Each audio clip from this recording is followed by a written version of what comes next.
Here I'm roasting almonds in salt. Just get loads of salt and heat the salt up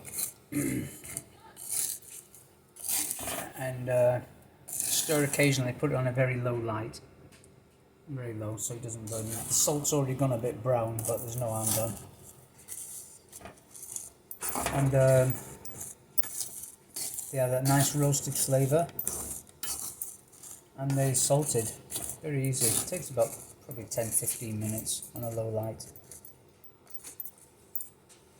See, that one's already like dark brown.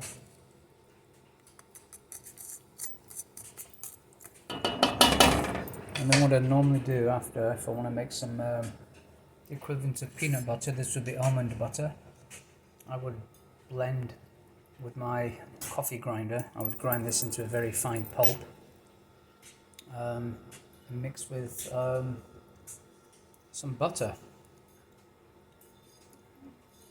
and it makes it into a thick consistency, not quite like peanut butter. I've made one batch already. I made this out of cashews. Absolutely delicious.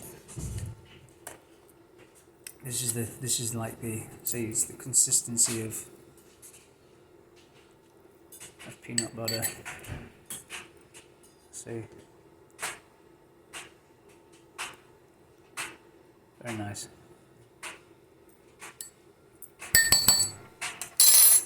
But what I didn't do, I didn't roast those. They were just raw. Next time I'll roast them.